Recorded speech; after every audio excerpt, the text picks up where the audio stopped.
സഹനാവവതു സഹനൗ ഭുനക്തു സഹ വീര്യം കരവാവഹൈ തേജസ്വിനാവധീതമസ്തു മാ വിദ്വിഷാവഹൈ.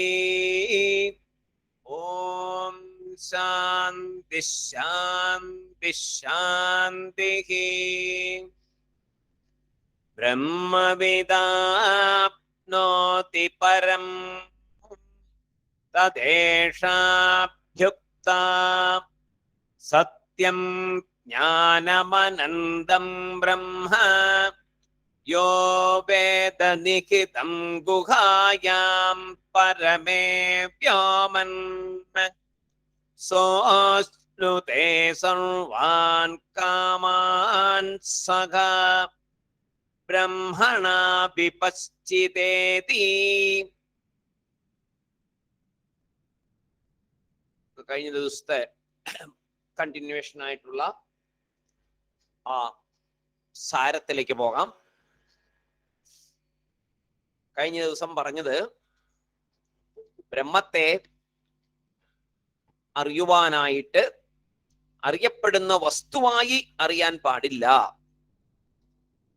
അറിയുന്നവൻ പ്രമാത, അറിയപ്പെടുന്ന വസ്തു പ്രമേയം. അങ്ങനെയാണ് സാധാരണ. ബ്രഹ്മത്തെ പ്രമാതാവായി അറിയണം, പ്രമേയമായി അറിയാൻ പാടില്ല. ബ്രഹ്മ ന പ്രമേയം എന്ന് പറഞ്ഞു. ബുദ്ധിയിൽ വരുന്ന വിഷയങ്ങളെയെല്ലാം അറിയപ്പെടും വസ്തുവായി ബുദ്ധി കാണുന്നു, കാണിക്കുന്നു. ബ്രഹ്മത്തിൽ, ബ്രഹ്മജ്ഞാനത്തിൽ ഒന്നു മാത്രമാണ് അറിയുന്നത്. അതുകൊണ്ട് ബ്രഹ്മത്തെ അറിയുന്നവനായി ഇരിക്കുക. അറിയപ്പെടുന്ന ഒരു വസ്തുവായി ബ്രഹ്മത്തെ കണക്കാക്കരുത്. എന്തുകൊണ്ട് ബ്രഹ്മത്തെ അറിയപ്പെടും വസ്തുവായി കാണരുത്? ബ്രഹ്മം പ്രമേയമായാൽ എന്തൊക്കെയാണ് ദോഷങ്ങൾ ഉണ്ടാവുക? അതാണ് നമ്മൾ ഇനി നോക്കുന്നത്. ബ്രഹ്മം ബ്രഹ്മ ന പ്രമേയം. ബ്രഹ്മം പ്രമേയമല്ല, അറിയപ്പെടുന്ന ഒരു വസ്തു അല്ല. നമ്മൾ സാധാരണ മറ്റു വസ്തുക്കളെയൊക്കെ കാണുന്ന പോലെ പ്രപഞ്ചത്തിലെ ഒരു വസ്തുവായിട്ട് ബ്രഹ്മത്തിനെ കാണാൻ പറ്റില്ല. അങ്ങനെ അല്ല ബ്രഹ്മം. അതിന് കുറെ കാരണങ്ങൾ ഇവിടെ ശങ്കരാചാര്യസ്വാമികൾ പറഞ്ഞു തരുന്നുണ്ട്. അത് നമുക്ക് ഓരോന്നായിട്ട് നോക്കാം. അനന്തത്വാത്, ആദ്യത്തെ കാര്യം പറയുന്നു. അനന്തത്വാത്, ബ്രഹ്മം അനന്തമാണ് എന്ന് നമ്മൾ പഠിച്ചു. അപ്പോ അനന്തമായതുകൊണ്ട്, അതിരില്ലാത്ത ആയതുകൊണ്ട്, ഇൻഫിനിറ്റ് ആയതുകൊണ്ട് പ്രമേയമായി നമ്മുടെ ബുദ്ധിയിൽ അറിയപ്പെടും വിഷയമായാൽ പിന്നെ എങ്ങനെയാണ് അത് ദേശകാല വസ്തുക്കൾക്ക് അതീതമായി തീരുക? അതുകൊണ്ട് അത് ഒരു അറിയപ്പെടുന്ന വസ്തു അല്ല. നേരത്തെ പറഞ്ഞിട്ടുണ്ട്, ദേശകാല വസ്തുവിന് അതീതമാണ് എന്ന് പറഞ്ഞിട്ടുണ്ട്. അതിനപ്പുറമാണ്, അങ്ങനെ പറ്റില്ല. അതുകൊണ്ട് നമുക്ക് അളക്കാൻ പറ്റില്ല. ലിമിറ്റ് അതിനകത്ത് കൊണ്ടുവരാൻ പറ്റില്ല, അതിരുകൾക്കകത്ത് കൊണ്ടുവരാൻ പറ്റില്ല. കാരണം അതിനാണ് സത്യം ജ്ഞാനമനന്തം എന്നുള്ള ലക്ഷണങ്ങളെ പറഞ്ഞ്.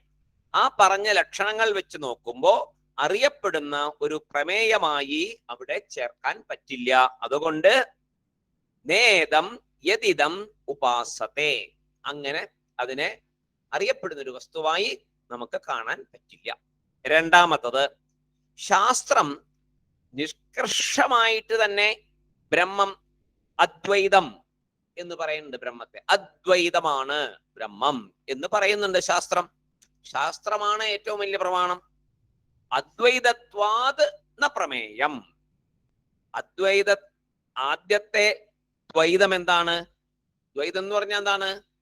അറിയുന്ന ഒരാള്, അറിയപ്പെടുന്ന ഒരു വസ്തു. ഇങ്ങനെ രണ്ടുണ്ടാവുമ്പോഴാണ് ദ്വൈതം. ബ്രഹ്മം അങ്ങനെ അല്ല. ഇവിടെ രണ്ട്, നമ്മൾ കാണുമ്പോ പ്രപഞ്ചത്തിലെല്ലാം രണ്ടുണ്ട്. നമ്മൾ ഒരാൾ കാണുന്ന ആളും അല്ലെങ്കിൽ അനുഭവിക്കുന്ന ആളും പുറത്തുള്ള വേറൊരു വസ്തു. ഞാൻ അറിയുന്നു, ഈ കാണുന്ന ലോകത്തെ അറിയുന്നു, ഞാനും ലോകവും. അപ്പൊ രണ്ടുണ്ട്. നമ്മുടെ ശരീരം പഞ്ചഭൂത നിർമ്മിതമാണ്.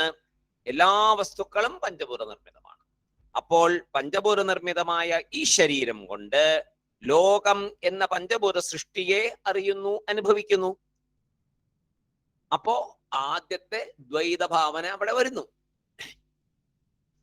അപ്പോ സബ്ജക്ട് ഒബ്ജക്ട് എന്നുള്ള ആ ഡിവിഷൻ അവിടെ ഉണ്ടാകുന്നു. പ്രമാദ പ്രമേയം എന്ന് രണ്ട് കാര്യങ്ങൾ ഉണ്ടാവും അവിടെ. പക്ഷേ ബ്രഹ്മത്തിനെ സംബന്ധിച്ചിടത്തോളം അങ്ങനെ പ്രമേയമാകാൻ പറ്റില്ല. നേഹ നാനാസ്തി കിംചന എന്ന് പറയും അതിന്.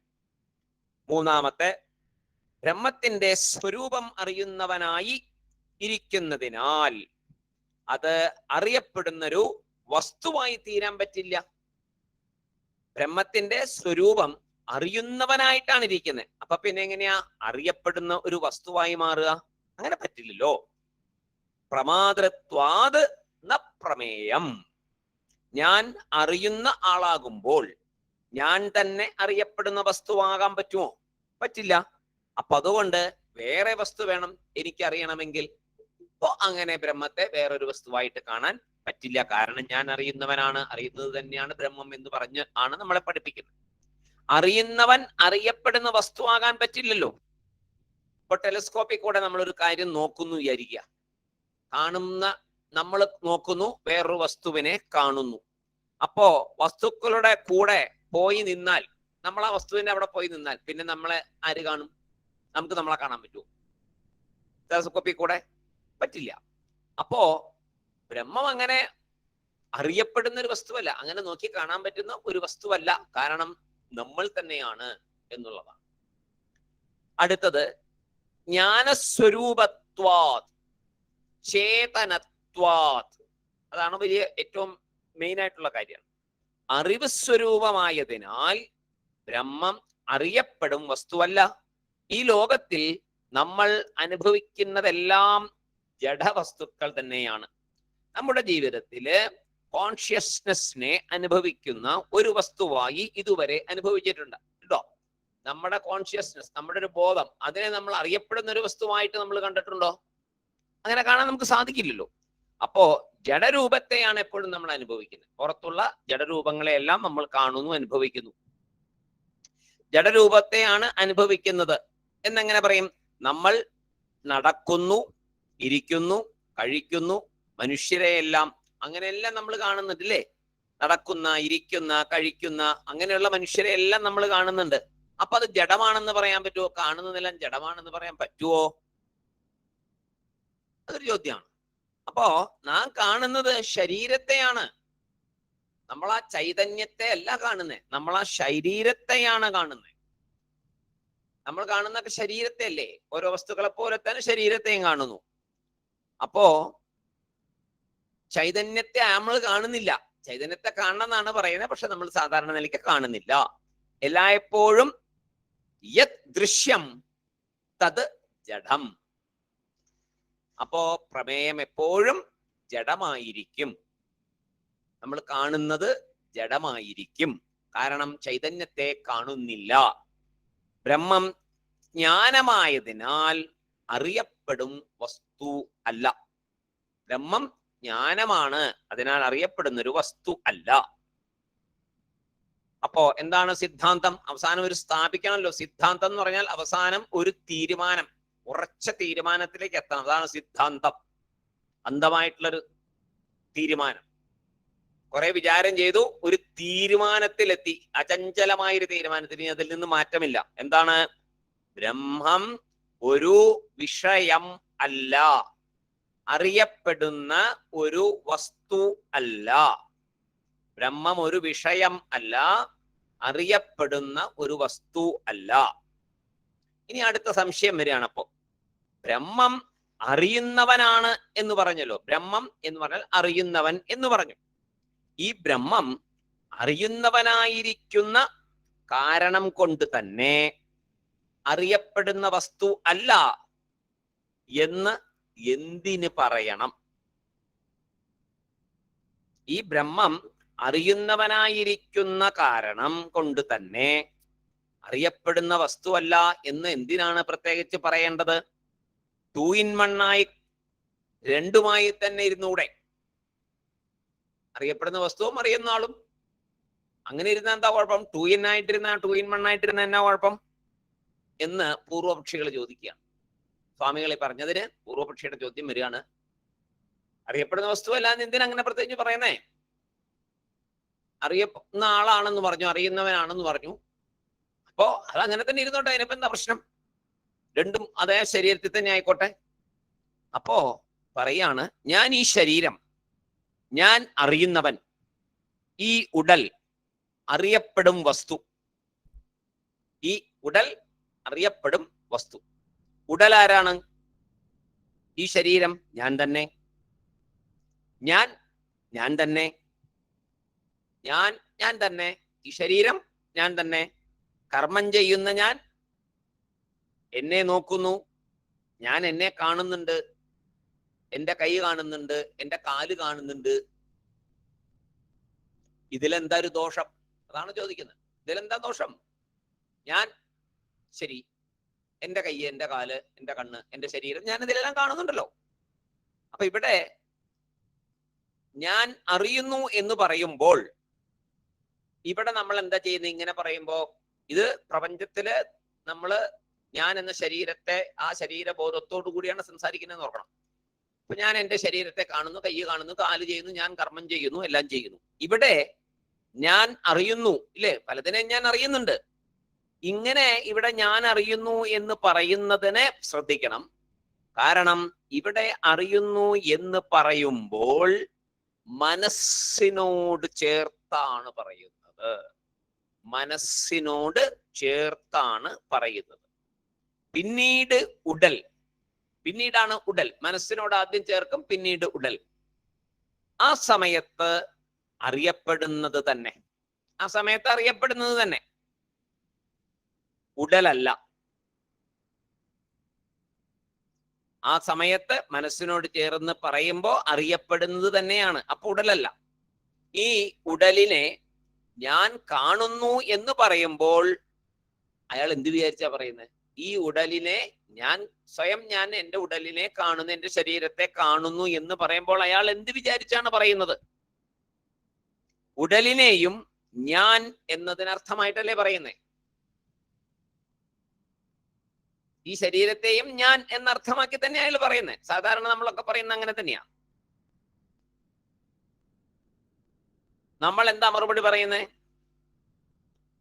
അങ്ങനെ ഉടലിനെ കാണുന്നു എന്ന് പറയുമ്പോൾ എന്റെ അടുത്ത് നീ വന്നു, ആ ഉടൽ നീ അല്ല, നീ അറിവില്ലായ്മ കൊണ്ടാണ് ഉടലായി നീ എന്ന് വിചാരിക്കുന്നത്. നമ്മൾ എന്താ പറയുന്നത്? നീ ഉടലല്ല, നീ അറിവില്ലായ്മ കൊണ്ടാണ് നീ അങ്ങനെ ഉടലാണെന്ന് പറയുന്നത്. നീ അങ്ങനെ വിചാരിക്കുന്നത് അറിവില്ലായ്മ കൊണ്ടാണ്. നീ എങ്ങനെയാണോ അറിയുന്നത് അത് നീ അല്ല. ഇതാണ് ആരാണ് പറഞ്ഞു തരുന്നത്? ഇത് ശാസ്ത്രം പറഞ്ഞു തരാണ്. നീ എങ്ങനെയാണോ നീ എന്ന് വിചാരിക്കുന്നത്, നീ അതല്ല. ഇവിടെ ദൃക്, ദൃശ്യ, വിവേകം ഉപയോഗിച്ച് പറയണം. ദൃക്, ദൃശ്യ, വിവേകം ഉപയോഗിച്ച് പറയണം എന്ന് ശങ്കരാചാര്യ സ്വാമികൾ പറയുന്നു. ബ്രഹ്മം നിരവയവം ആണ്. ബ്രഹ്മം നിരവയവമാണ്. ബ്രഹ്മത്തിന് പാർട്സ് ഇല്ല, പാർട്ടില്ല, ഡിവിഷൻ ഇല്ല. ബ്രഹ്മത്തെ വിഭജിക്കാൻ പറ്റില്ല. അപ്പോൾ ബ്രഹ്മം അറിയപ്പെടുന്ന വസ്തു അല്ല എന്ന് സ്ഥാപിക്കണം. രണ്ടായിട്ട് വിഭജിക്കാൻ പറ്റില്ല. അതിനെ എല്ലാ സ്ഥലത്തും നിറഞ്ഞു നിൽക്കുന്ന ഒരു തത്വമാണ്. അതിനെങ്ങനെ വിഭജിക്കുന്നത്? വിഭജിക്കാൻ പറ്റില്ല. വിഭജിക്കാൻ പറ്റാത്തപ്പോ ഞാൻ എന്റെ ശരീരം എന്ന് വിഭജിക്കാൻ പറ്റുമോ? അപ്പൊ ഒരു വസ്തുവായിട്ട് കാണാൻ പറ്റുമോ ബ്രഹ്മത്തെ? ആ വാദത്തെ അവിടെ വളരെ സമർത്ഥമായിട്ട് ശങ്കരാചാര്യ സ്വാമികൾ അത് തെറ്റാണ് ആ വാദം എന്ന് സ്ഥാപിച്ചു. അപ്പൊ അങ്ങനെ ബ്രഹ്മം അറിയപ്പെടുന്ന വസ്തു അല്ല എന്ന് സിദ്ധാന്ത രൂപേണ സ്ഥാപിച്ചു. ഇനിയോ ഈ തത്വം നന്നായിട്ട് മനസ്സിൽ ഉറച്ചില്ലെങ്കിൽ, ഏത് അറിയപ്പെടുന്ന വസ്തു അല്ല എന്ന് തന്നെ ഉറയ്ക്കണം. ഉറച്ചില്ലെങ്കിൽ നമ്മുടെ ബുദ്ധിയുടെ വാസനയില് ഏതൊരു വസ്തുവിനെയും അറിയപ്പെടുന്ന വസ്തുവായി കണ്ട് ശീലിച്ചിട്ടുള്ള നമ്മുടെ സംസ്കാരത്തിൽ ബ്രഹ്മത്തെയും അങ്ങനെ കാണണം എന്ന് നമ്മൾ വിചാരിക്കും, കാണാൻ സാധിക്കുമെന്ന് നമ്മൾ വിചാരിക്കും. കാരണം നമ്മുടെ സംസ്കാരം അതാണ്. എത്രയോ ജന്മങ്ങളായിട്ട് ദ്വൈതത്തിൽ ജീവിച്ചുകൊണ്ടിരിക്കുന്നു. ഞാൻ എന്നൊരു സംഭവവും കാണപ്പെടുന്ന പ്രപഞ്ചം വേറെയുമായിട്ട് ഞാൻ കാണുന്നു, ഞാൻ തൊടുന്നു, ഞാൻ സ്പർശിക്കുന്നു, ഞാൻ കേൾക്കുന്നു, ഞാൻ അനുഭവിക്കുന്നു, ഇങ്ങനെ പോയിക്കൊണ്ടിരിക്കുക.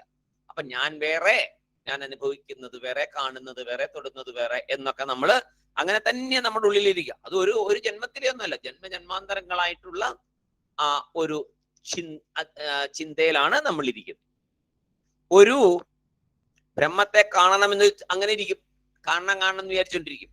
ഒരു കാലത്തിലെ ഒരു നേരത്തിലെ അനുഭവിക്കണം എന്ന് വിചാരിക്കും. എപ്പോഴെങ്കിലും ഒരു കാലത്തിൽ അനുഭവിക്കണം, എപ്പോഴെങ്കിലും നേരത്തിൽ എനിക്കത് സാധിക്കണം എന്ന് വിചാരിക്കും.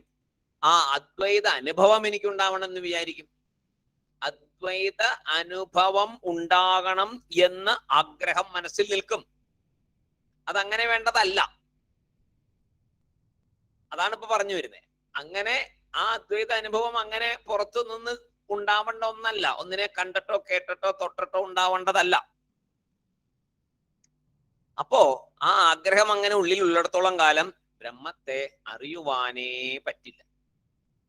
ഒരിക്കലും അങ്ങനെ അറിയാൻ പറ്റില്ല. ഇത് മനസ്സിൽ ഉറയ്ക്കണം എന്നാണ് പറയുന്നത്.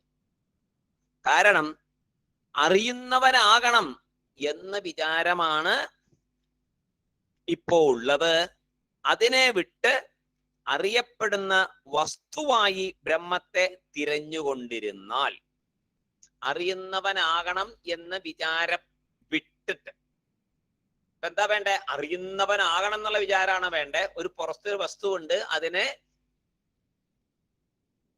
അത് ബ്രഹ്മമായിട്ടുണ്ട് പുറത്ത്, അതിനെ എനിക്ക് കാണണമെന്ന് വിചാരിച്ചിരിക്കാൻ പറ്റില്ല. ബ്രഹ്മത്തെ അറിയുന്നവനാകണം ഞാൻ എന്ന് വിചാരിക്കാതെ അറിയപ്പെടുന്ന ഒരു വസ്തുവായി ബ്രഹ്മത്തെ തിരഞ്ഞുകൊണ്ടിരുന്നാൽ എങ്ങനെ കണ്ടുപിടിക്കാൻ പറ്റും? അതെങ്ങനെയാന്ന് വെച്ചാൽ അതിന് ഒരു പ്രസിദ്ധമായ ഉദാഹരണം പണ്ട് പറയും. 10 പേര് ഒരു ഗ്രൂപ്പായിട്ട് പോയിട്ട്, എല്ലാവരും കേട്ടുള്ളതായിരിക്കാം, ഒരു നദി കടക്കുന്നു. നദി കടന്ന് അപ്പുറത്തെത്തി കഴിഞ്ഞപ്പോ അതിന്റെ നേതാവായിരിക്കുന്ന ആള് എണ്ണി കഴിഞ്ഞപ്പോ 9 പേരും. ഓരോ പ്രാവശ്യം എണ്ണും 9. വലിയ സങ്കടമായിപ്പോയി. ഒരാൾ എവിടെ പോയി എന്നുള്ളത് വലിയ വിഷയമായിപ്പോയി.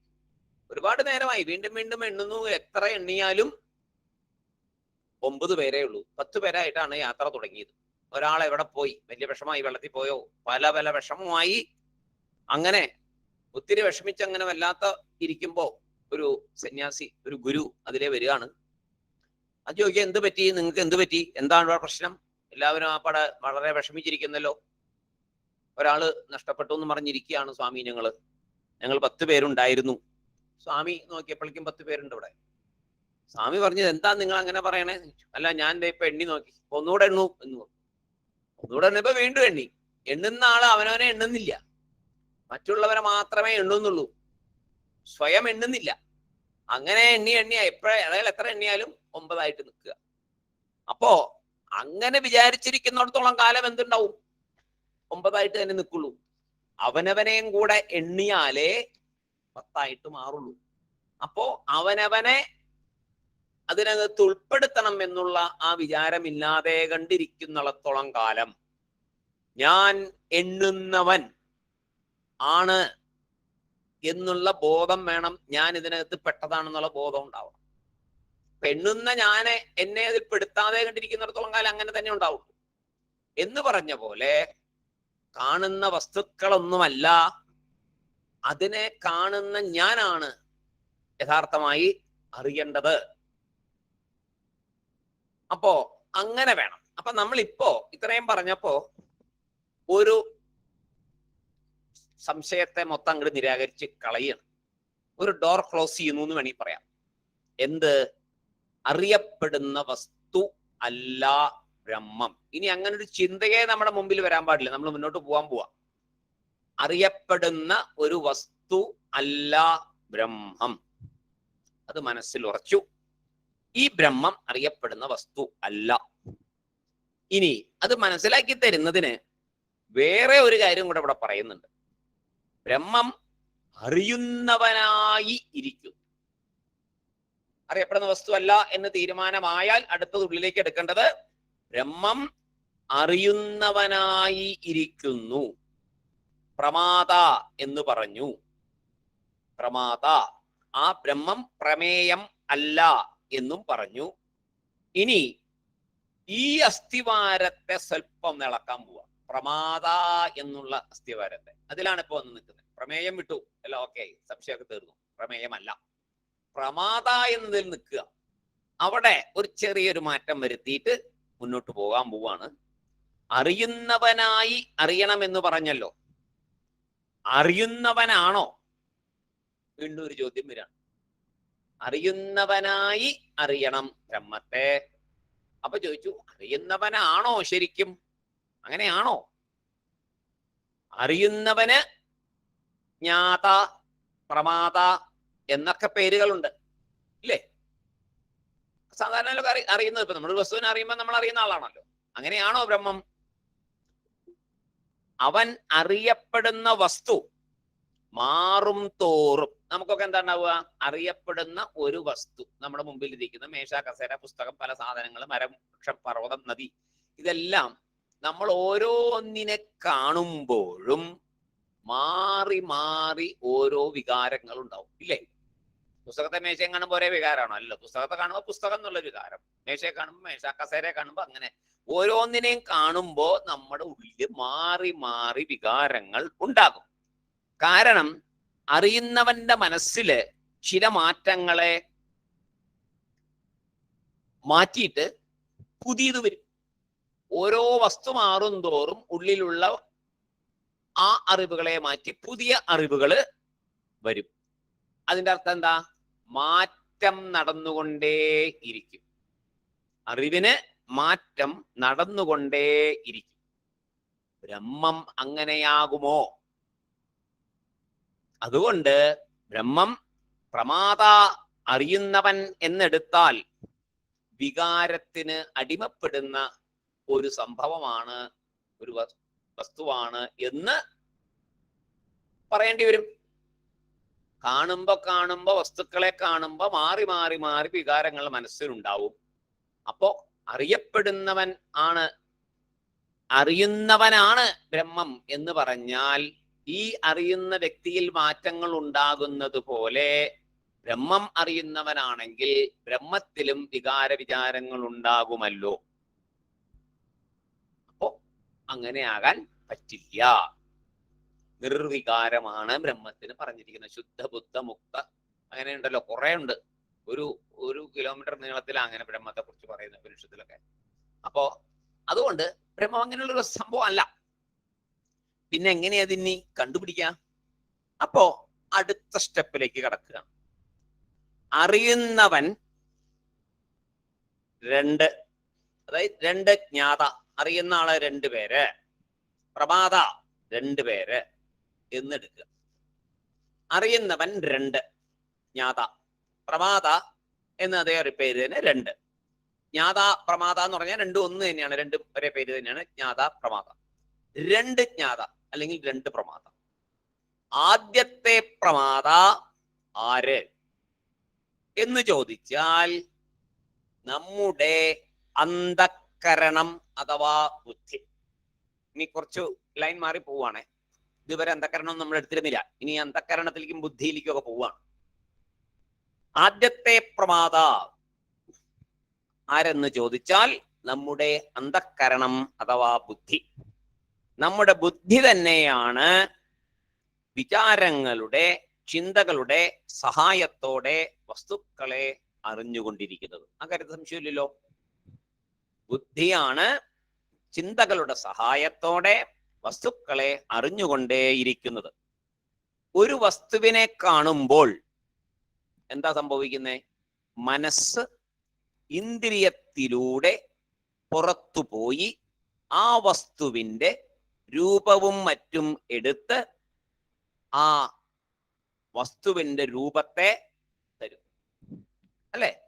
ഒരു വസ്തുവിനെ കാണുമ്പോ, കണ്ണുകൊണ്ട് കാണുമ്പോ എന്താണ് അതിന്റെ രൂപം വരുന്നു, ചെവി കൊണ്ട് കേൾക്കുമ്പോ ആ ശബ്ദം വരുന്നു, സ്പർശിച്ചു നോക്കുമ്പോ അത് വരുന്നു. ഇന്ദ്രിയങ്ങൾ മുഖേനയാണ് ആ അറിവ് ഉണ്ടാകുന്നത്. ഇന്ദ്രിയങ്ങൾ അറിയുന്നത് എവിടെ കൂടെ? മനസ്സിൽ കൂടി. ബുദ്ധിയാണ് അതിന് പ്രയോഗിക്കുന്ന കാര്യം. ബുദ്ധി മനസ്സിനോട് പറഞ്ഞ്, മനസ്സ് ഇന്ദ്രിയങ്ങളോട് പറഞ്ഞ്, ഇന്ദ്രിയങ്ങൾ മുഖേന ആ രൂപം മനസ്സിൽ വരുന്നു. അപ്പോൾ ഒരു അറിവ് ചിതാഭാസന്റെ സഹായം കൊണ്ട് അറിയുന്നു. അത് പിന്നെ വരും, ചിതാഭാസൻ ആരെന്ന്.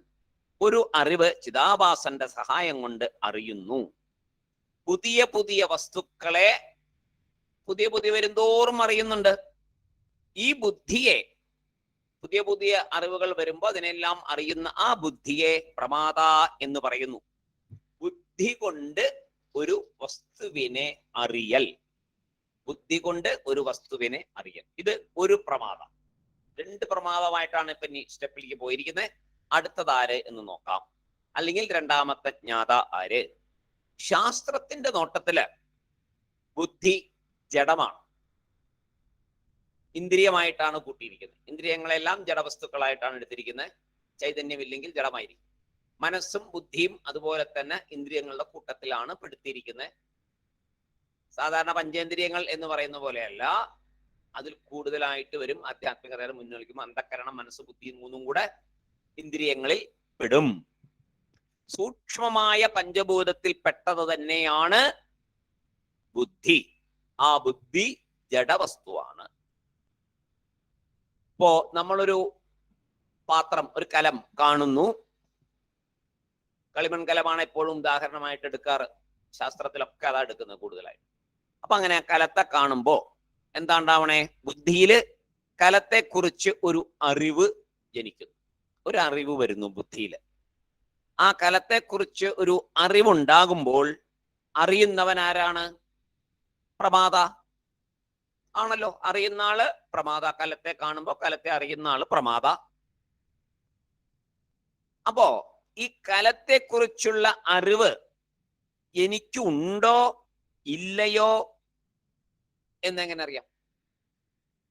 ഇതിനെ കാണുമ്പോ എനിക്ക് ഈ കലത്തെ കുറിച്ചുള്ള അറിവുണ്ടോ, അതോ എനിക്ക് ഇതിനെ കുറിച്ച് അറിയില്ലയോ? എനിക്കറിയാൻ മേലാത്തൊരു വസ്തുവാണോ ഇത്? ഇത് അറിയുന്നതാണോ? ഇത് എങ്ങനെ നമ്മൾ അറിയും? ഒരു കുഴഞ്ഞ ചോദ്യം. ഒരു സാധനത്തെ കാണുമ്പോ ഇതെനിക്ക് അറിയാം, ഇതെനിക്ക് അറിയില്ല, ഇങ്ങനൊരു സംഭവം നടക്കുന്നുണ്ട് അല്ലേ? അപ്പൊ എങ്ങനെയത് നടക്കുന്നത്? അപ്പൊ പറഞ്ഞു എനിക്ക് ഇതിനെ കുറിച്ച് അറിവുണ്ടായി, കലത്തെ കുറിച്ച് എനിക്ക് അറിവുണ്ടായി. ആ അറിവ് ഉണ്ടയോ ഇല്ലയോ എന്നെങ്ങനെ അറിയും?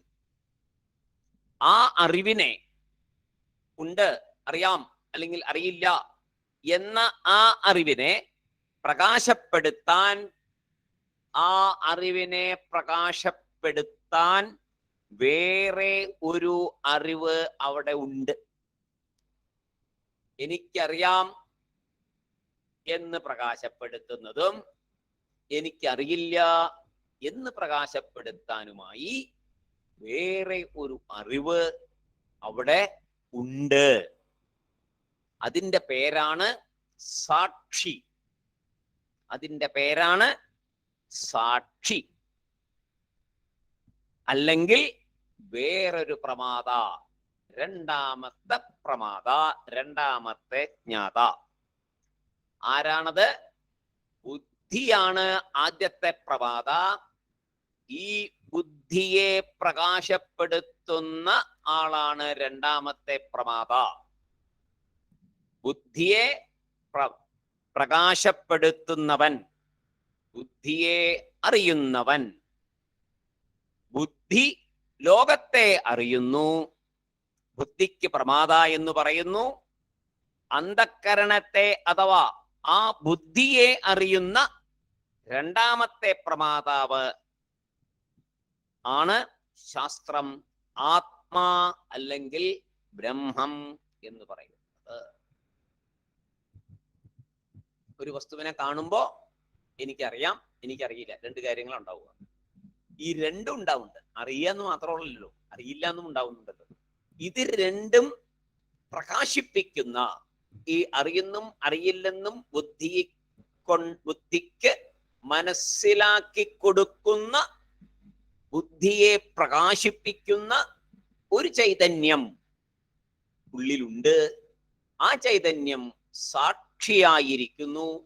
ആ ചൈതന്യത്തെ ഈ അറിവുകളുടെ ഒരു തരത്തിലുള്ള വികാരമോ വിചാരമോ അതിനെ ബാധിക്കില്ല. അതിന്റെ ജോലി പ്രകാശപ്പെടുത്തൽ മാത്രമാണ്. അതാണ് ബ്രഹ്മം. അതാണ് ബ്രഹ്മം. അപ്പോ രണ്ടാമത്തെ രണ്ട് പ്രമാദമായിട്ട് നോക്കുമ്പോൾ രണ്ടാമത്തെ പ്രമാദ എന്ന് പറയാം. ബുദ്ധി പ്രമാദ. അപ്പൊ ഇപ്പൊ പ്രമേയമാരാണ്? ലോകം. ലോകത്തെ കാണുന്നു, ലോകം പ്രമേയം. പ്രമാദ എന്ന് പറയണമെങ്കിലോ എന്തിനെങ്കിലും കാണിച്ചു തരണം, അപ്പോഴല്ലേ പ്രമാദ എന്ന് പറയാൻ പറ്റുള്ളൂ. ഒന്നിനെയും അറിയുന്നില്ലെങ്കിൽ, ഒന്നിനെയും കാണിച്ചു തരുന്നില്ലെങ്കിൽ, കണ്ടില്ലെങ്കിൽ എങ്ങനെ അതിനെ പ്രമാദ എന്ന് പറയും? അപ്പോ ബുദ്ധി വസ്തുക്കളെ കാണിക്കുന്നു, അതുകൊണ്ട് ബുദ്ധി പ്രമാദ. ലോകം പ്രമേയം. അടുത്ത സ്റ്റെപ്പ് ആത്മാ പ്രമാദ. അപ്പൊ ആരായിരിക്കും പ്രമേയം? ഒരു മിനിറ്റ് ഒന്ന് ചിന്തിച്ചു നോക്കുക. പ്രമാദ എന്ന് പറയണമെങ്കിൽ എന്തിനെങ്കിലും കാണിച്ചു തരണം. ബുദ്ധിയെ പ്രമാദ എന്ന് പറഞ്ഞു. ബുദ്ധി എന്തിനെ കാണിച്ചു തന്നു? ലോകത്തെ, സംസാരത്തെ, പ്രപഞ്ചത്തെ കാണിച്ചു തന്നു. ശരി. അടുത്തത് ആത്മാ പ്രമാദ എന്ന് പറഞ്ഞു. ആത്മാ എന്തിനെ കാണിച്ചു തരുന്നു? ആത്മാവിന്റെ മുമ്പിൽ പ്രമേയം എന്താണ്? ആത്മാവിന്റെ ബുദ്ധിയിലെ പ്രമേയം ബുദ്ധി. ബുദ്ധിയാണ് അവിടെ പ്രമേയം. ആത്മാ പ്രമാദ. ബുദ്ധി ഒരു വിഷയമാണ്. ആത്മാവിന്റെ മുമ്പില് ബുദ്ധി വിഷയം ആകുന്നു. ഇവിടെ അന്ധക്കരണം രണ്ട് വിധത്തില് ഇരിക്കുന്നു. ബുദ്ധി ആത്മാവിനോട് ചേർന്ന് നോക്കുമ്പോൾ വിഷയം. ബുദ്ധി ആത്മാവിനോട് ചേർന്ന് നോക്കുമ്പോൾ വിഷയം പ്രമേയം. ബുദ്ധി ആത്മാവിനോട് ചേർന്ന് നോക്കുമ്പോൾ വിഷയം അഥവാ പ്രമേയം. പ്രപഞ്ചത്തിന്റെ, ലോകത്തിന്റെ കൂടെ ചേർന്ന് ബുദ്ധി നോക്കുമ്പോൾ ബുദ്ധി പ്രമാദ. പ്രപഞ്ചത്തിന്റെ കൂടെ, ലോകത്തിന്റെ കൂടെ ചേർന്ന് നോക്കുമ്പോൾ പ്രമാദാവായിരിക്കുന്നു. ആത്മാവിനോട് ചേർന്ന് നോക്കുമ്പോൾ ബുദ്ധി പ്രമേയമായിരിക്കുന്നു. ലോകത്തിലെ വസ്തുക്കളെ അറിയുന്നവനായി ബുദ്ധിയായി, ബുദ്ധി അറിയപ്പെടുന്ന വസ്തു ആത്മാവിനോട് ചേർന്ന് നോക്കുമ്പോൾ, അതിനാൽ ബുദ്ധിയും പ്രമാദ, ആത്മാവിനും പ്രമാദ എന്ന് പേര്. രണ്ടും തമ്മിൽ വ്യത്യാസം എന്താണ് എന്ന് വെച്ചാൽ, ബുദ്ധി വികാരത്തിന് അടിമയായി പ്രമാദാവായിരിക്കുന്നു. ആത്മാവ് സാക്ഷി മാത്രമായി പ്രമാദാവായിരിക്കുന്നു. പ്രകാശപ്പെടുത്തിക്കൊണ്ട് പ്രമാദാവായിരിക്കുന്നു. ഒന്നിലും ഇടപെടാതെ ആ ചൈതന്യം മാത്രം. ഒരു മുറിയില് ഒരു ലൈറ്റ് ഇട്ട് കഴിഞ്ഞാൽ ഈ വസ്തുക്കളൊന്നും ലൈറ്റിനെ ബാധിക്കില്ല. ഈ വസ്തുക്കളെ എല്ലാം ആ ലൈറ്റ് കാണിച്ചു തരും. അതിനെ ഒന്നും ഇത് ബാധിക്കില്ല. ഈ സാധനങ്ങൾ മറിഞ്ഞു പോവുക, തട്ടിപ്പോവുക, എന്തെല്ലാം ചെയ്താലും അത് ലൈറ്റിനെ, വെളിച്ചത്തെ ബാധിക്കില്ല. വെളിച്ചം ഇങ്ങനെ കാണിച്ചുകൊണ്ടിരിക്കുന്നു. വെളിച്ചമില്ലെങ്കിൽ കാണൂല. ആ വെളിച്ചം പോലെയാണ് ആത്മാ. സാക്ഷിയായി, നമ്മുടെ ഉള്ളില് സാക്ഷിയായി ഇരിക്കുന്നു. അതിനാൽ ആത്മാവിനെ നിർവികാരമായ പ്രമാദ എന്ന് പറയാം. നിർവികാരമായ പ്രമാദ എന്ന് പറയാം. തനിക്ക് ഒരു മാറ്റവും വരാതെ തൻ്റെ സ്ഥിതിയാൽ, തനിക്ക് ഒരു മാറ്റവും വരാതെ തൻ്റെ സ്ഥിതിയാൽ, പ്രസൻസിനാൽ, പ്രസൻസ് ആണ് അവിടെ, തൻ്റെ പ്രസൻസ്, ആ പ്രസൻസിനാൽ, ആ സ്ഥിതിയാൽ ബുദ്ധിക്ക് പ്രകാശം നൽകുന്നു. ബുദ്ധിക്ക് പ്രകാശം നൽകിക്കൊണ്ടിരിക്കുന്നു. അതുകൊണ്ട് നാം എപ്പോഴാണോ ബ്രഹ്മ പ്രമാദ എന്ന് പറയുന്നുവോ, അപ്പോൾ ബുദ്ധിയിൽ ഇരിക്കുന്ന പ്രമാതൃത്വത്തെ പറയുന്നില്ല. അങ്ങനെ പറയുമ്പോ പ്രമാതൃത്വത്തെ പറയാൻ പറ്റില്ലല്ലോ. ബുദ്ധിയെ പ്രകാശപ്പെടുത്തുന്ന ആത്മാവിനെ, ബ്രഹ്മത്തിനെയാണ് അവിടെ പ്രമാതാവായിട്ട് പറയേണ്ടത്. ഒന്നുകൂടി ആ സംശയം നമുക്ക് മറുപടി ഒന്നുകൂടെ നോക്കാം. സംശയവും മറുപടി ഒത്തിരി കോംപ്ലിക്കേറ്റഡ് ആയ കാരണം ഒന്നുകൂടെ ചുരുക്കി നോക്കാം. സംശയവും മറുപടി. ആത്മാ അല്ലെങ്കിൽ ബ്രഹ്മം അറിയുന്നവൻ എന്ന് പറഞ്ഞു, അറിയപ്പെടുന്ന വസ്തുവല്ല എന്ന് പറഞ്ഞു. അപ്പോൾ എന്താണ് സംശയം വന്നേ? അറിയുന്നവനെല്ലാം വികാരത്തിന് അടിമയാണല്ലോ. ആരൊക്കെയാണോ അറിയുന്നവരെല്ലാം വികാരത്തിന് അടിമയാണ്. അപ്പോൾ ബ്രഹ്മത്തെ എങ്ങനെ അറിയുന്നവൻ എന്ന് പറയും? അതാണ് സംശയം. അപ്പൊ അതിന് മറുപടി പറഞ്ഞു. ഈ സന്ദർഭത്തില് രണ്ട് അറിയുന്നവനുണ്ട്, രണ്ട് പ്രമാതാവുണ്ട്, രണ്ട് ജ്ഞാതാവുണ്ട്. ഈ ബുദ്ധി തന്നെയാണ് ലോകത്തെ അറിയുന്നവനായി ഇരുന്നു കൊണ്ട് വികാരത്തിന് അടിമയായിരിക്കുന്നത്. ബുദ്ധി, ആത്മാ ബുദ്ധിയെ അറിഞ്ഞുകൊണ്ട് വികാരത്തിന് അടിമപ്പെടാതെ ഇരിക്കുന്നു. ബുദ്ധി, ആത്മാ ബുദ്ധിയെ അറിഞ്ഞുകൊണ്ട് വികാരത്തിന് അടിമപ്പെടാതെ സാക്ഷിയായി ഇരിക്കുന്നു. അതിനാൽ അറിയുന്നവൻ ഞാൻ എന്ന് പറഞ്ഞാൽ ഞാൻ ബുദ്ധിയെ പ്രകാശിപ്പിക്കുന്നവൻ, ഞാൻ ബുദ്ധിയെ പ്രകാശിപ്പിക്കുന്നവൻ. ആത്മാ അല്ലെങ്കിൽ ബ്രഹ്മ ബുദ്ധിയെ പ്രകാശിപ്പെടുത്തുന്നു. ഞാൻ ആത്മാ, ബ്രഹ്മ ബുദ്ധിയെ പ്രകാശപ്പെടുത്തുന്നു. എങ്ങനെ പ്രകാശപ്പെടുത്തുന്നത്? ഒരു ജോലിയാണോ? പ്രകാശപ്പെടുത്തുന്നത് ഒരു ജോലിയാണോ? അല്ല, അതൊരു ജോലിയുമല്ല, ഒരു കർമ്മവുമല്ല. വളരെ പ്രധാനപ്പെട്ട ഭാഗങ്ങളാണ്. ആത്മാ ബുദ്ധിയെ പ്രകാശപ്പെടുത്തുന്നു. എങ്ങനെ പ്രകാശപ്പെടുത്തുന്നത്? ഇവിടെ ഒരു ജോലിയല്ല, ഒരു കർമ്മമല്ല. പിന്നെന്താണ്? എങ്ങനെയാണ്? പിന്നെ ആത്മാവിന്റെ സാന്നിധ്യത്തിൽ ബുദ്ധി പ്രകാശത്തെ നേടുന്നു, അനുഭവിക്കുന്നു. ആത്മാവിന്റെ സാന്നിധ്യം, അതാണ് ആത്മാവിന്റെ സാന്നിധ്യം. ആ സാന്നിധ്യത്തിൽ ബുദ്ധി പ്രകാശത്തെ നേടുന്നു, അനുഭവിക്കുന്നു. ലോകത്തിലെ വസ്തുക്കളെ ബുദ്ധി പ്രകാശപ്പെടുത്തി തരുന്നു, പ്രകാശപ്പെടുത്തുന്നു, നമുക്ക് ഗോചരമായി തീരുന്നു. ആത്മാ അല്ലെങ്കിൽ ബ്രഹ്മ പ്രമാദ എന്നാൽ ബുദ്ധിയെ പ്രകാശപ്പെടുത്തും പ്രമാദ. ബുദ്ധിയെ പ്രകാശപ്പെടുത്തും പ്രമാദ. ബുദ്ധി വികാരത്തിന് കീഴ്പ്പെട്ട് വസ്തുക്കളെയെല്ലാം പ്രകാശപ്പെടുത്തും പ്രമാദ. അതാണ് ഫൈനൽ. ആത്മാ അല്ലെങ്കിൽ ബ്രഹ്മ പ്രമാദ എന്നാൽ ബുദ്ധിയെ പ്രകാശപ്പെടുത്തും പ്രമാദ. ബുദ്ധി വികാരത്തിന് കീഴ്പ്പെട്ട് വസ്തുക്കളെ പ്രകാശപ്പെടുത്തും പ്രമാദ.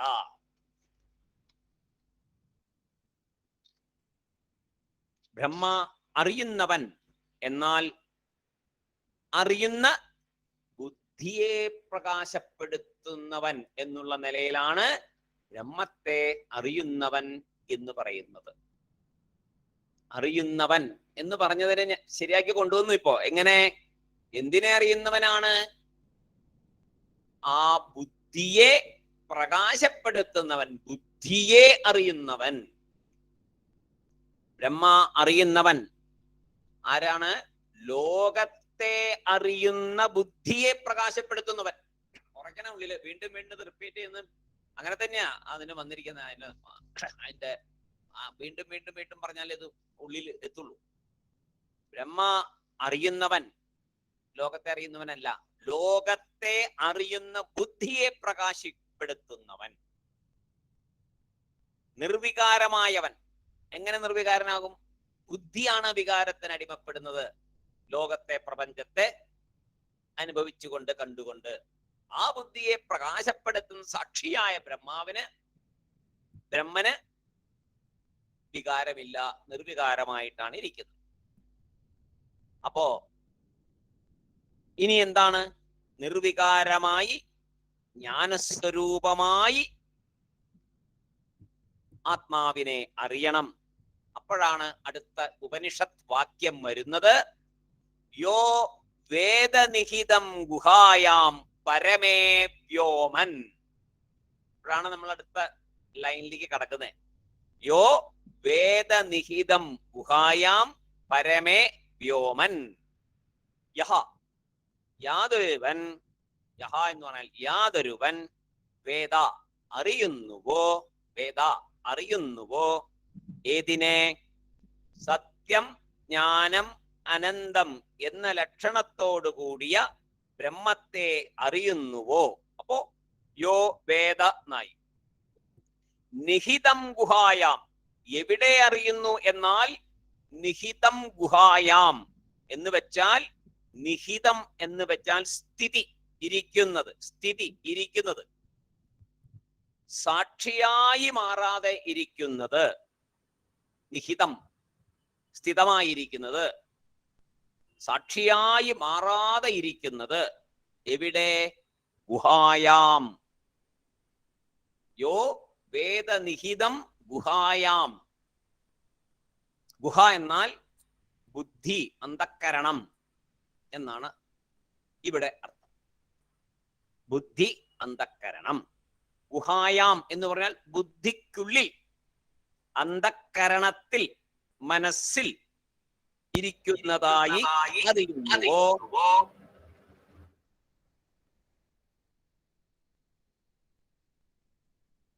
അന്തഃകരണത്തിൽ, മനസ്സിൽ. ആ ഭാഗ്യം ബാലാജി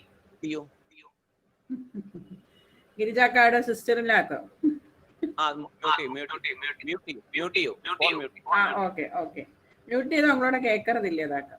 അല്ലല്ല, അത് എങ്കിലത്തെ കുഴപ്പമല്ല. അങ്ക വേറെ പ്രോബ്ലം കാണാം അതിനോട്. Okay, I can hear now. Okay. ഗുഹായാം ആ ബ്രഹ്മത്തെ ബുദ്ധിക്കകത്ത് ഇരിക്കുന്നതായി യാർ അറിയുന്നുവോ. ബുദ്ധി എവിടെ ഇരിക്കുന്നു എന്നതാണ്. അപ്പോ ഗുഹായാം എന്നുള്ളതാണ് ബുദ്ധിക്കകത്ത് എന്ന് പറയും. ഇനി ബുദ്ധി എവിടെ ഇരിക്കുന്നു? പരമേ വ്യോമൻ. പരമേ വ്യോമൻ. പരമേ എന്ന് പറഞ്ഞാൽ പരമായത്, മുകളില്. വ്യോമേ, വ്യോമനി എന്ന് പറഞ്ഞാൽ ആകാശത്തിൽ. വ്യോമനി എന്ന് പറഞ്ഞാൽ ആകാശത്തിൽ, പരമമായ ആകാശത്തിൽ എന്ന് അർത്ഥം. പരമേ വ്യോമൻ, പരമമായ ആകാശത്തിൽ, വിശിഷ്ടമായ ആകാശത്തിൽ. നമ്മൾ പറയുന്ന വെറും സാധാരണ ആകാശമല്ല, പരമമായ ആകാശം എന്നർത്ഥം. വിശിഷ്ടം എന്ന് മുന്നോട്ട് പോകുമ്പോൾ അറിയാം. വിശിഷ്ടമായ ആകാശത്തിൽ ഇരിക്കുന്ന ബുദ്ധിയിൽ ആ ബ്രഹ്മത്തെ ആര് അറിയുന്നുവോ. യോ വേദനിഹിതം ഗുഹായാം പരമേ വ്യോമൻ.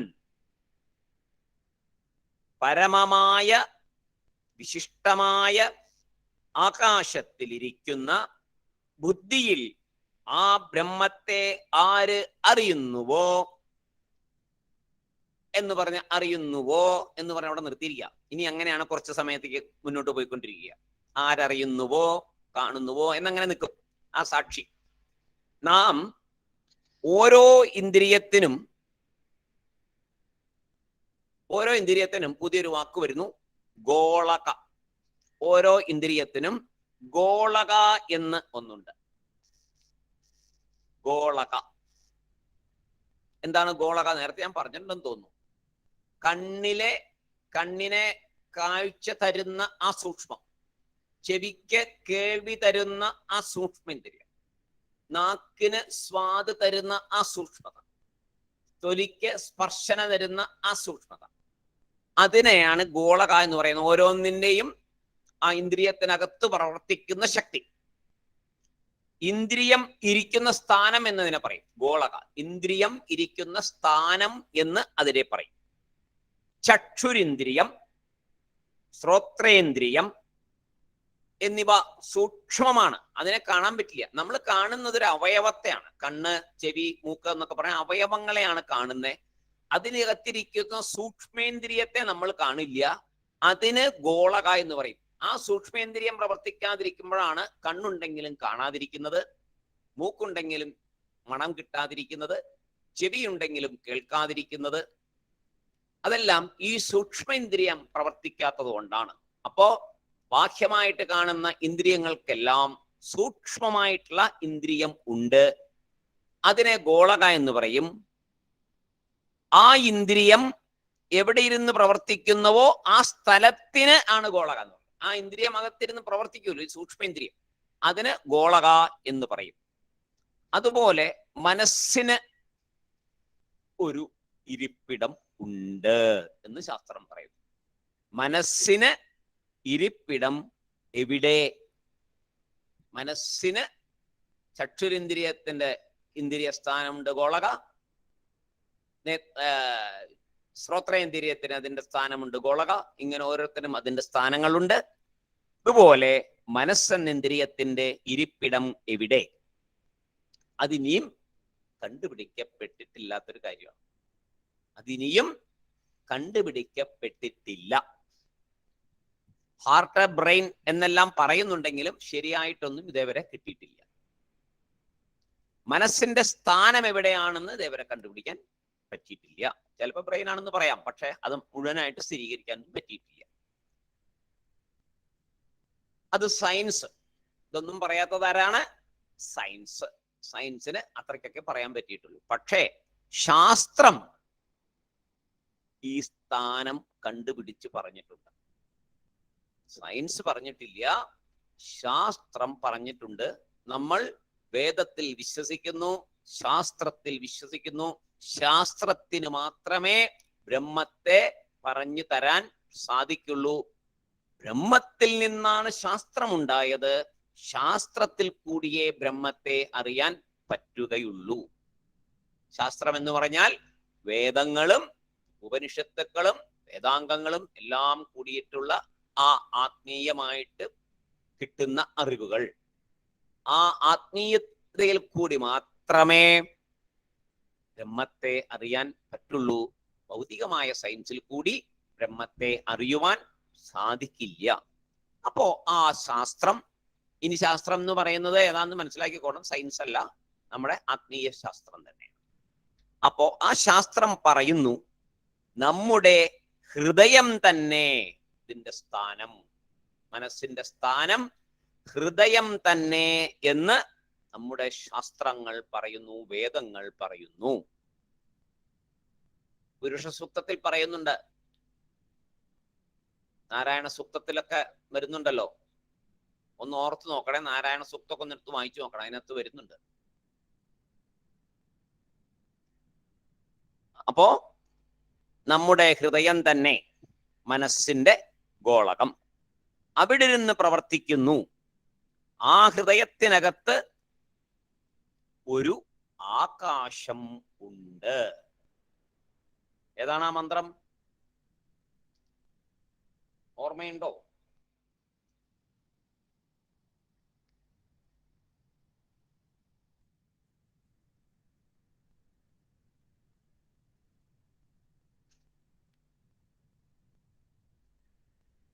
നാരായണ സൂക്തത്തിനകത്തൊരു മന്ത്രം ഓർമ്മയുണ്ടോ?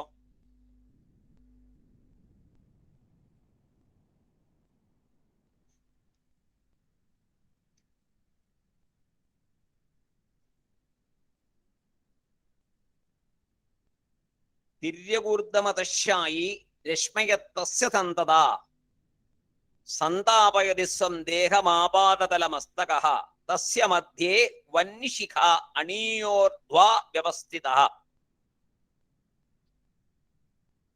അതിന് മുമ്പൊരു മന്ത്രമുണ്ട്, സന്തതകം ശിലാഭിസ്തു ലംബത്യാ കോശസന്നിഭം തസ്യാന്തേ സുഷിരകും സൂക്ഷ്മം തസ്മിൻ സർവം പ്രതിഷ്ഠിതം.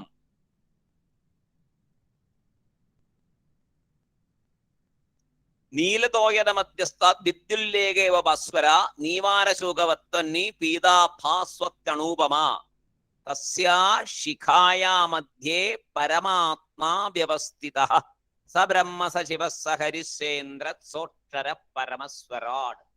വേദം നേരത്തെയേ ഇത് പറഞ്ഞിട്ടുണ്ട്. എന്ത്? ഹൃദയത്തിനകത്തൊരു ആകാശം ഉണ്ട്, ഒരു സ്പേസ് ഉണ്ട്, ചെറിയ ഒരു ആകാശം, വളരെ സൂക്ഷ്മമായ ഒരു ആകാശം. ആ ആകാശത്തിൽ ആണ് ബുദ്ധി. ഹൃദയത്തിനകത്തൊരു ആകാശം വളരെ ചെറുത്, സൂക്ഷ്മം, അതിലാണ് ബുദ്ധി. പരമമായ ആ ആകാശത്തിലെ ബുദ്ധിക്കുള്ളിൽ, പരമമായ ആ ഹൃദയത്തിലെ ആകാശത്തിനുള്ളിൽ, ആ ബുദ്ധിക്കുള്ളിൽ ആര് ഈ ബ്രഹ്മത്തെ അറിയുന്നുവോ? എവിടെയാണ് അറിയണേപ്പോ? പരമമായ ആകാശത്തിനുള്ളിലുള്ള ബുദ്ധിയിൽ ആര് ഈ ബ്രഹ്മത്തെ അറിയുന്നുവോ? ഹൃദയ ആകാശേ വ്യോമൻ, വ്യോംനി, അതായത് ഹൃദയ ആകാശത്തിൽ എന്നർത്ഥം. ഹൃദയ ആകാശേ വ്യോമൻ, ഹൃദയത്തിനകത്ത്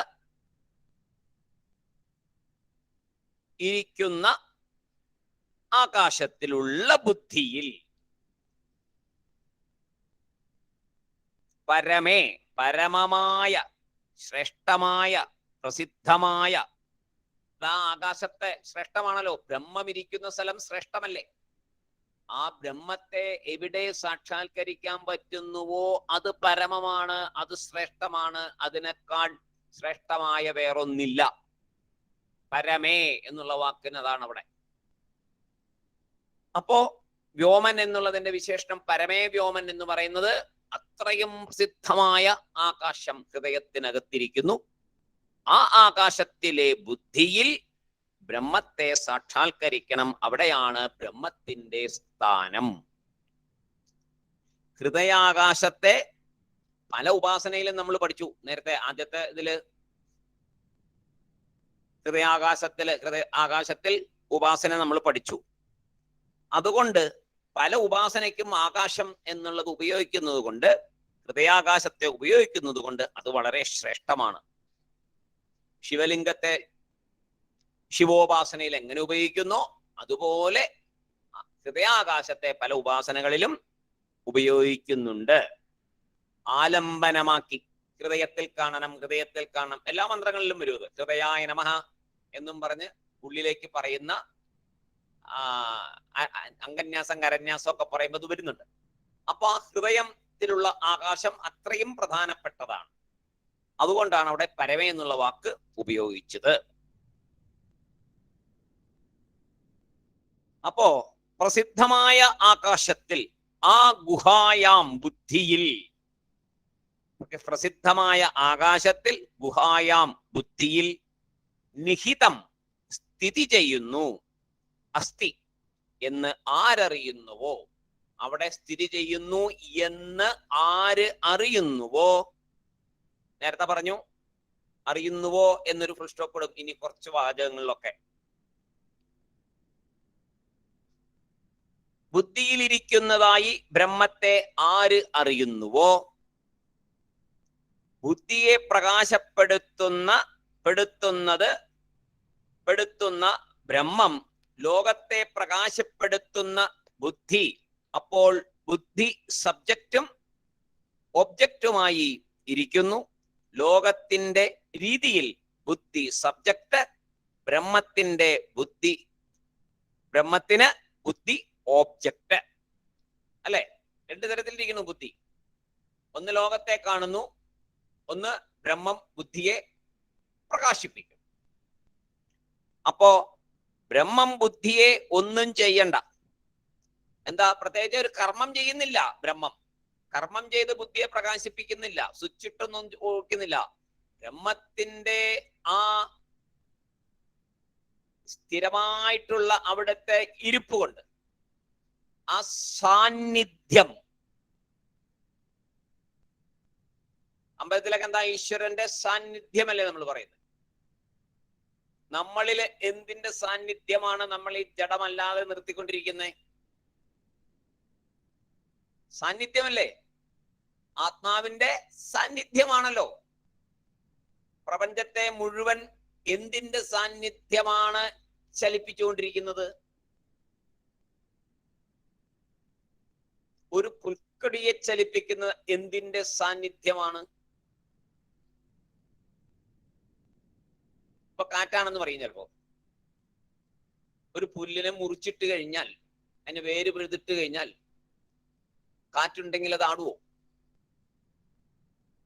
അതിന്റെ ഒരു പ്രത്യേക ചൈതന്യം അതിൽ നിന്ന് നഷ്ടപ്പെടുന്നു എന്ന് നമുക്ക് കാണാലോ. ഏത് കാര്യത്തിലും അങ്ങനെ തന്നെയല്ലേ?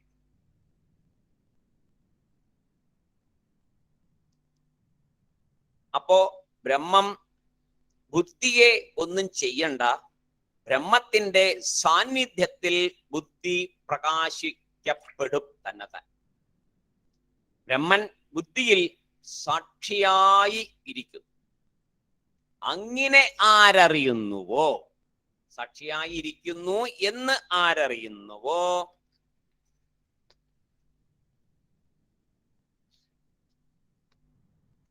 ബുദ്ധി പ്രകാശപ്പെടുത്തുന്നു ലോകത്തെ.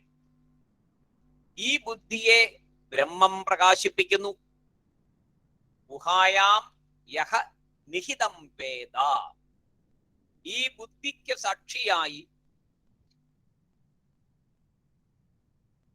സാക്ഷിയായി ബുദ്ധിയെ പ്രകാശപ്പെടുത്തുന്നതായി ആരാണോ ബ്രഹ്മത്തെ അറിയുന്നത്, ബുദ്ധി ബ്രഹ്മത്തിന്റെ പ്രകാശം സ്വീകരിച്ച് ലോകത്തെ പ്രകാശിപ്പിക്കുന്നു എന്ന് ആരറിയുന്നുവോ, അങ്ങനെ ഈ ബുദ്ധിക്കുള്ളിൽ ബുദ്ധിയെ പ്രകാശിപ്പിക്കുന്നതായി ആർ അറിയുന്നുവോ, എന്തുകൊണ്ടാണ് ബുദ്ധിക്ക് ഗുഹ എന്ന് പേര് വന്നത് എന്നൊരു ചോദ്യം ഇവിടെ ചോദിക്കാം. ശങ്കരാചാര്യ സ്വാമികൾ അതിന്റെ രണ്ട് അർത്ഥം പറഞ്ഞിട്ടുണ്ട്. അതുകൂടെ പറഞ്ഞിട്ട് നമുക്ക് ഇന്നത്തെ നോക്കാം. സാധാരണ ഗുഹയിൽ എന്താ ചെയ്യുക?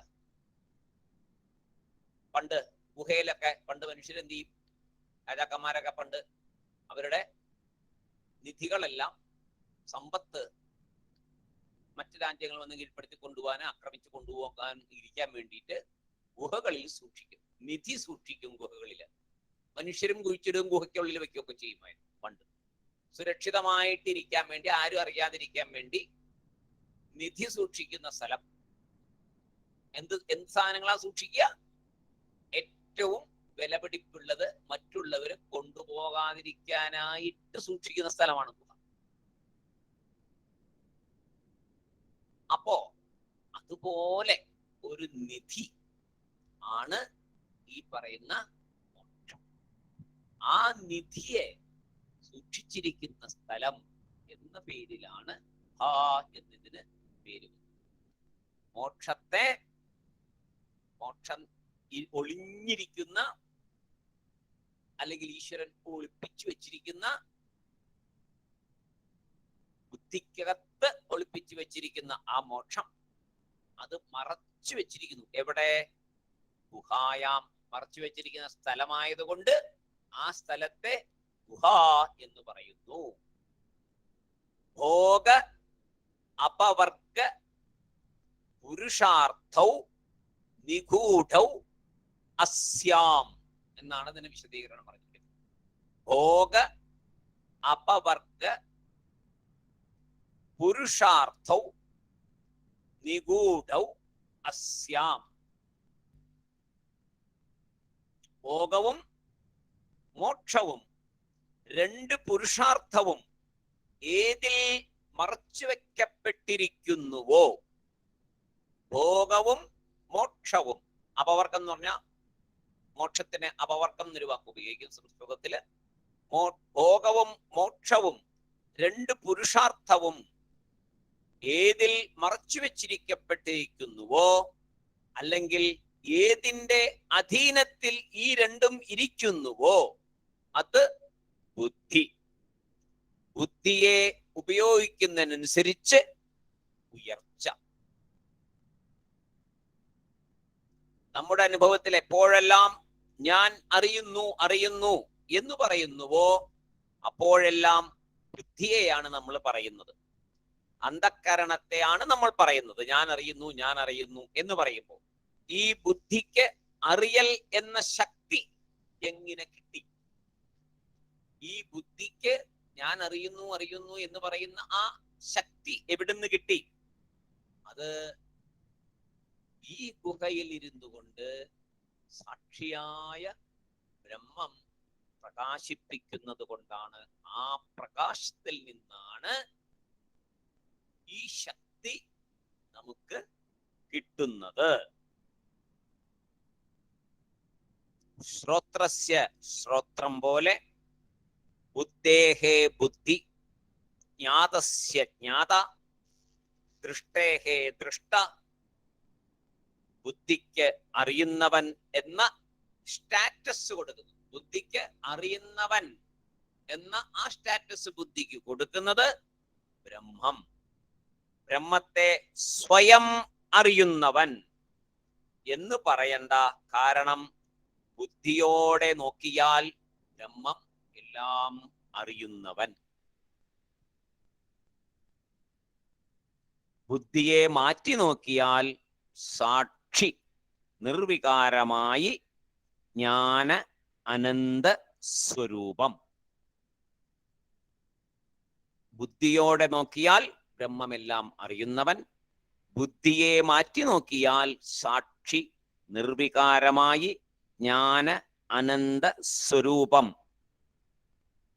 യഹ വേദ, അങ്ങനെ ആരറിയുന്നുവോ, ബുദ്ധിയിൽ സാക്ഷിയായി ഇരിക്കുന്നതായി ഹൃദയാകാശ ബുദ്ധിയിൽ ആര് അറിയുന്നുവോ. ഇവിടെ സെന്റൻസ് ഇൻകംപ്ലീറ്റാ. നേരത്തെ പറഞ്ഞല്ലോ അറിയുന്നുവോ അങ്ങനെ നിർത്തും എന്ന് പറഞ്ഞല്ലോ. അത് ഇൻകംപ്ലീറ്റ് സെന്റൻസ് ആയി നിർത്തുകയാണ്. കാരണം അടുത്തൊരു കാര്യം പറയാനുണ്ട്, അതിനു വേണ്ടിയിട്ടാ. അതിന് അടുത്ത മറുപടി, 2 ചോദ്യത്തിന് മറുപടിയായി ഇനി 3ാമത്തെ വിചാരം വരുന്നു. കിം തദ് ബ്രഹ്മ, സത്യം ജ്ഞാനമനന്തം ബ്രഹ്മ, കഥം തസ്യ വേദനം. ബുദ്ധിയുടെ സാക്ഷിയായി ബ്രഹ്മത്തെ അറിയുന്നു ചൈതന്യ സ്വരൂപമായി. 2ാമത്തേനും മറുപടിയായി ബുദ്ധിക്കകത്ത് ഞാൻ ആയി അറിയണം എന്ന് പറഞ്ഞു. ഇനി അതിൻ്റെ പ്രയോജനത്തിലേക്കാണ് പോകുന്നത്. 3ാമത്തെ വിചാരം പ്രയോജനത്തിലേക്ക് പോകുന്നു. പരപ്രാപ്തി, പരംപ്രാപ്തി. നേരത്തെ പറഞ്ഞല്ലോ, ബ്രഹ്മവിദാപ്നോതി പരം. അതിലേക്ക് എത്തിയിട്ടുള്ളൂ ഇപ്പോ. ആപ്നോതി പരം, പരം പ്രാപ്തി. എന്താണ് പരം? പരം എന്നാൽ ബ്രഹ്മം തന്നെയാണ്. ബ്രഹ്മത്തെ അറിയുന്നവൻ ബ്രഹ്മത്തെ പ്രാപിക്കുന്നു എന്നാണ് ആദ്യ സൂത്രവാക്യം. അതിലെ അവസാനത്തെ ഭാഗം, ആ സൂത്രവാക്യത്തിന്റെ അവസാന ഭാഗം പരം പ്രാപ്തി എന്ന ഭാഗമാണ്. ഇനി നമുക്ക് അറിയാനുള്ള 3ാമത്തെ വിചാരം. ബാക്കി 2 വിചാരങ്ങൾ നമ്മൾ കണ്ടു. എവിടെയാണ്? ഹൃദയാകാശത്തിൽ എന്ന് കണ്ടു. ഇനി എന്ത് പ്രയോജനം? ഹൃദയാകാശത്തിൽ അങ്ങനെ കണ്ടാൽ വേണല്ലോ. ഹൃദയാകാശത്തിലാണ് ബ്രഹ്മം എന്ന് പറഞ്ഞു. ബുദ്ധിയല്ല, ബുദ്ധിയെ പ്രകാശിപ്പിക്കുന്ന ആത്മചൈതന്യം ആണ് ബ്രഹ്മം എന്ന് പറഞ്ഞു. ആ ചൈതന്യം പ്രത്യേകിച്ചൊരു കർമ്മവും ചെയ്യുന്നില്ല. ആ ചൈതന്യത്തിന്റെ സ്ഥിരമായിട്ടുള്ള ആ ഇരിക്കൽ, ആ പ്രസൻസ്, ആ സാന്നിധ്യം, അതാണ് ഇതെല്ലാം ചെയ്യുന്ന. ബുദ്ധിയെ കൊണ്ട് ഇത് മുഴുവൻ ചെയ്യിക്കുന്ന, ബുദ്ധിയെ കൊണ്ട് ഇത് അറിയിക്കുന്ന, ഇത് കാണുന്ന എല്ലാം ആ ചൈതന്യമാണ്. അപ്പോൾ ചൈതന്യത്തിന്റെ പേരാണ് ബ്രഹ്മം എന്ന് ഇപ്പോ നമ്മൾ മനസ്സിലാക്കി. ഇനി അതിന്റെ പരപ്രാപ്തി, ആ ചൈതന്യത്തെ ഞാൻ എന്നറിഞ്ഞ് പ്രാപിച്ചാൽ എന്ത് പ്രയോജനം എന്നാണ് അടുത്ത ഭാഗം വരുന്നത്. അത് നമുക്ക് അടുത്ത ദിവസം വിശദമായിട്ട് തന്നെ നോക്കാം. അതുവരെ ഭഗവാൻ എല്ലാവരെയും അനുഗ്രഹിച്ചുകൊണ്ടിരിക്കട്ടെ. ഇത്തിരി കട്ടി കൂടിയ ഭാഗങ്ങൾ ഇനിയൊന്നും ഇനി എളുപ്പമാണ്. ഇനി മുന്നോട്ട് പോകുന്നതോറും വളരെ സിമ്പിളാണ്. പക്ഷെ ഇത്രയും വരെ വീണ്ടും വീണ്ടും കേൾക്കണം, വീണ്ടും വിചാരം ചെയ്യണം. മനസ്സിൽ എന്തെങ്കിലും സംശയം ഉണ്ടെങ്കിൽ ആ സംശയങ്ങൾക്കൊക്കെ പഴയ ഇതുവരെ ഉള്ളത് കേട്ടാൽ മതി. അതിനകത്തുണ്ട് മറുപടി. എല്ലാത്തിനും മറുപടി ഉണ്ട് അതിനകത്ത്. അത് കേട്ട് കേട്ട് കേട്ട് മനസ്സിലാക്കുക. ഇനിയും മുന്നോട്ട് പഠിക്കാനായിട്ട് ഭഗവാൻ അനുഗ്രഹിക്കട്ടെ എന്ന് പ്രാർത്ഥിക്കുന്നു. ഹരിഹി ഓം തത്സത് ബ്രഹ്മാർപ്പണമസ്തു.